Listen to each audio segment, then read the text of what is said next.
Robin Matzke, we know who you are, and it's your turn, and it's your stage. Thank you, Robin. Yeah, so first off, I think some are expecting Roman now.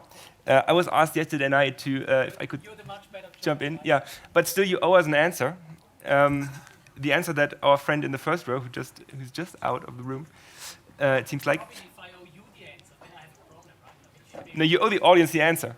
So what do you think? Is Tezos going to be the standard for security token offerings? Absolutely.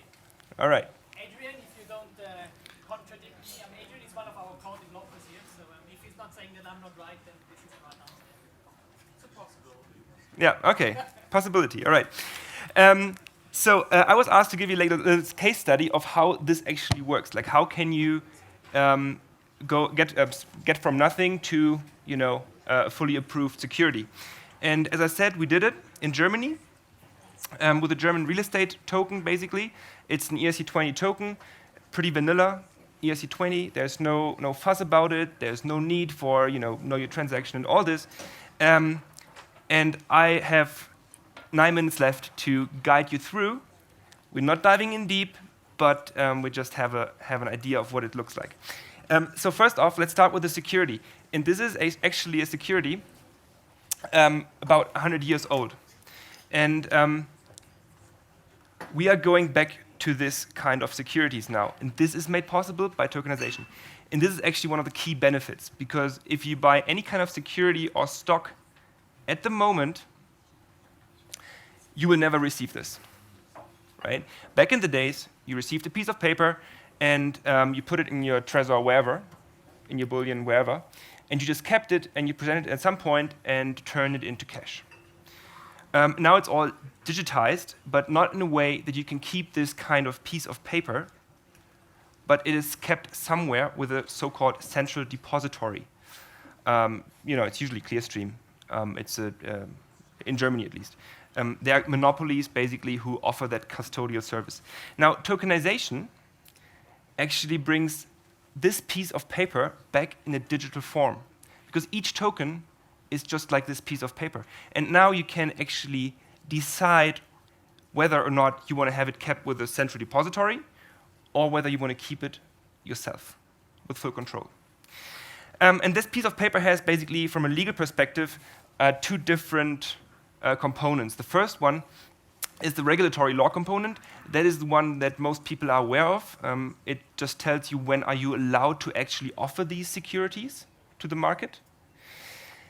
And the other one that's often kind of overseen is the substantive law component.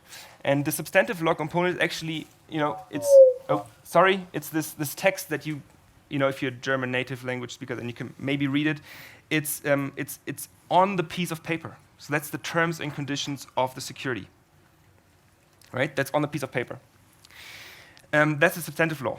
Obviously, these days, the terms and conditions, they grow and grow, and they wouldn't fit on one page like back then. But this is actually a state bond, so maybe they are a little bit easier. But usually they are, terms and conditions of several pages. And this substantive law aspect is probably the most interesting, the most innovative, and the most challenging part of a security. Why? Well, because the substantive law, the contract law, makes the smart contract and the blockchain infrastructure relevant at all. Because if this wasn't there, no one would care about any smart contract or blockchain.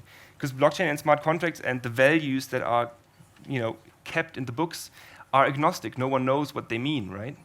No one really, if you use Etherscan or any blockchain explorer, you don't know what values have been transferred. You just know, okay, X token from there to there, but you don't know what it means. The terms and conditions define this, and they make the smart contract relevant. Obviously, the issuer is only obliged to what he has promised. And actually, the investor benefits from a promise. I think all of us here remember the ICO days.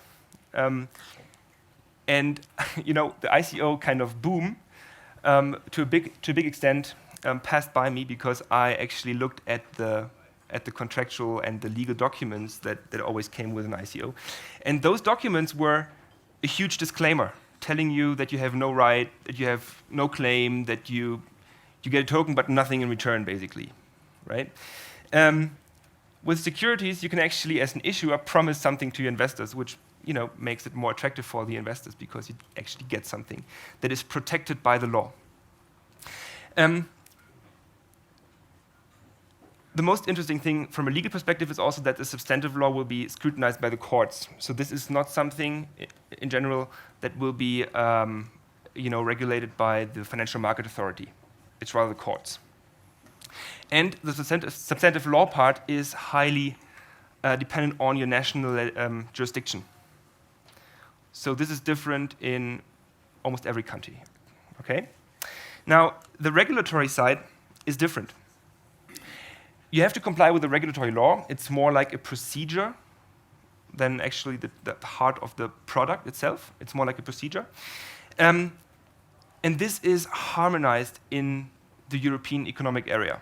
So that's Europe and some countries, right? Harmonized to a large extent, I have to say. So basically, the playing field is the same, be it UK, be it Austria, Liechtenstein. Switzerland is different, obviously, but the playing field is the same. How can it be then that some jurisdictions are more advanced? Well, because they have, like in Germany, a very progressive financial market authority. Or in Liechtenstein, they have created their own regulatory framework around this.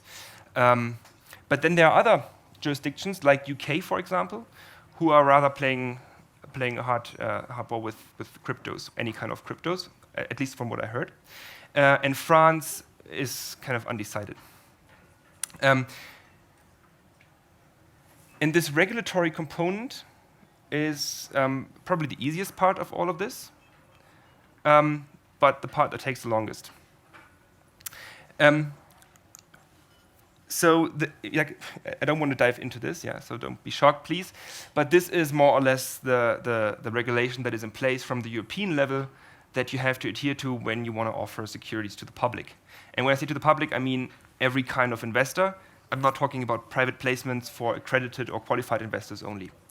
It looks worse than it actually is. Usually, this list is compiled into national laws that are much more comprehensive. Okay? But I just want to highlight one thing, the market abuse regulation. This has led, unfortunately, to a situation in Europe from 10th of January where you have different requirements in terms of AML. So for example, in Germany, you will need a license now if you want to custody crypto, if you want to offer custodial services around crypto. Whereas I think in the Netherlands as well, in Austria, for example, you need to register with the Financial Market Authority there. And this is kind of, it's not harmonized in this regard. So if we had a true harmonized legal framework in Europe, I think we would have like the cutting edge compared to all the other jurisdictions. Why? Because it's a huge market that you can address, from your home jurisdiction or any other jurisdiction, then passport your offer acceptance to other countries. And this passporting actually means that you can translate your prospectus into different languages. And as you all know, in Europe we speak a lot of languages. And with these languages that we speak, you can reach big parts of the world, most of the world actually, with their native language. Right? Just passport to Spain, translate the prospectus in Spanish, and every Latin American, or all of them minus the Brazilians, will understand it. And this leads to another key benefit. And the benefit is you can only advertise in Europe, right, where you've passported the prospectus to, but you can onboard investors from all over the world. Yeah, it's like it's a light version of, for example, you are let's say, a Peruvian person opening up a bank account in Germany. I mean, you obviously can do that because you just passed by, right? And if any person passes by and wants to invest, they can actually do it. So accessibility couldn't be greater. Usually, you want to blacklist the US citizens, though, right? But that's a different game. So how does the process look like then? So first, you need to ask yourself, does it make sense to do an STO? And I would say, like in 90% of all cases, it doesn't, right? I've received so many questions, and yeah, maybe even 95%, even more than 95%, I would rather recommend not to STO, especially startups for seed financing. Don't do it. Then you set up the financial product. This is the terms, the substantive law part. You draft the prospectus. This is the regulatory law part. You file the prospectus with your financial market authority, and then you take hearings. And each hearing takes you some time. We had, in total, 6 hearings with the German Financial Market Authority before we've received approval. Each hearing is about 20 business days. Now it's shorter because there's a new regulatory framework in force. Yeah, but it's quite a long time. But it was also one of the first ones, right? So that's always takes a long time. I think now you could probably get the approval in 3 to 4 months in Germany. And then you set up the issuance platform, you receive the approval, and then you just sell it, distribute. And then another important aspect, what's missing here, is you have to manage your securities, and that brings a whole, another regulatory compliance framework with it that I don't dive into now, but this is probably another keynote at some point. All right. I'm running out of time, so the major benefit is to actually have legal certainty. So Telegram is probably a little bit sweaty at this moment because they are, the SEC is basically going behind them, right? If you have approval, you can be sure, all right, I'm ready to go. And this is, I think, a huge value for any kind of issuer. All right, let's leave it at that. Well, put your hands together for Robin Matzke. Thank you so much, Robin. One quick question, quick one. In the morning, when you wake up and the first thing you think about, maybe it's your wife, maybe it's STO. When you think about STO, what makes you the most exciting about the development of STO? Yeah, so I think it's, yeah, in a very brief thing, in 5 sentences, I think it's the better currency at some point. So everybody's talking about basically digital cash. Digital cash is already an improvement to digital money that we have in our bank accounts right now, right? Because all the money that we have in our bank accounts is subject to insolvency if the bank goes bust. Cash, there's no insolvency risk if you have the cash with you, right? So digital cash is already an improvement, and the ECB is going into this now. Then you have stable coins, right? Another big buzzword. Also better, probably better money. But if you have actually money that generates you an interest rate, that's even better than digital cash or any kind of stable coin. And through tokenization and through self-custody and through minimizing the transaction costs, you can actually use securities as a form of payment. So if you look into your depot with your online banking account, right, a trade is like what? €1, $2.99 maybe? It's not feasible to use this as, you can't even transfer that specifically to another person, right? So it's not feasible to use securities or stocks today to actually pay someone. If you have them tokenized, you pay the gas fee, which can be like a cent, and you transfer real value. And I think at the end of the day, end game is, it's just the better currency.